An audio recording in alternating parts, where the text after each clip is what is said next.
Hi, and welcome back to Girl Talk. We've got Kalal Cunningham here from Madison Geeks. He's going to tell us all about kind of the new technology trends and all the things that I have no idea about. Okay, so let's get started because we've got a lot of material right off the bat. Can you tell us a little bit about Windows 10? Okay. What is it? Should I upgrade to it? Right. So Windows 10 What am I missing? Yep. And I don't think you're going to be missing much. Windows 10 is the new Microsoft operating system. Okay. Right now, a lot of users who are using Windows 7, Windows 8, they're getting these little pop-up notifications in the bottom right-hand corner that's saying upgrade to Windows 10. And so this is Microsoft's pushing this, and they're really trying to get rid of the Windows 8, which has been a nightmare for them as a company in whole.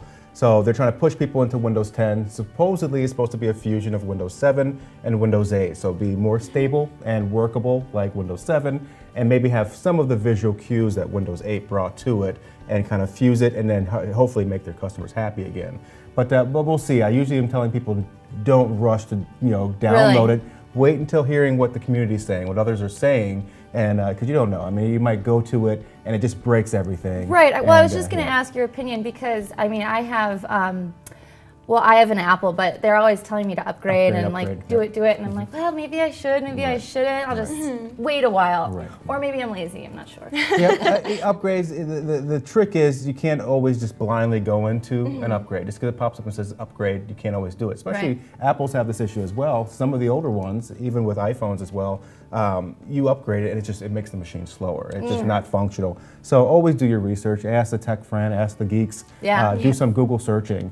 And just see if that upgrade is going to really be compatible with your machine, if that's the way you want to go. Sometimes though, if you skip one, you end up behind a step, and then it's harder to get up to date. Well, some of the newer updates they try to be in pattern. So if you're skipping one, it's going to complain that you can't.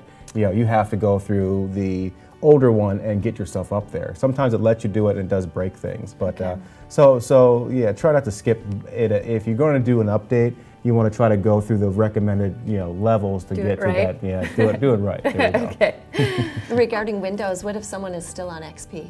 Yeah, XP won't be able to jump up. XP is no longer being supported, but we do have a lot of commercial clients that and residential clients as well. But it's functional still, and it's just more prone to getting viruses. And once a virus is on there, it can get hacked pretty hard. So try to keep your Windows XP machine off the internet, which is near impossible. Yeah. But it is prone to getting hacked, and it's not able to utilize internet technologies that are out there, web technologies, and definitely not able to utilize faster speeds. So better start thinking about the upgrade. Sounds like it'll be a lot more user friendly too if we start going through that updating process. You got it. Awesome. So staying on that same train of thought regarding Microsoft, can we talk a little bit about Microsoft Office? Yeah. I know I love my PowerPoint, my Excel, my Word, but lately I've been seeing some other names out there like Office 365, and even a little bit about free alternatives. So can you talk to us about that a bit? Of course. So everybody's heard of Microsoft Office, Word, Excel, PowerPoint, and some of the Access database. There's other things that it brings to the table.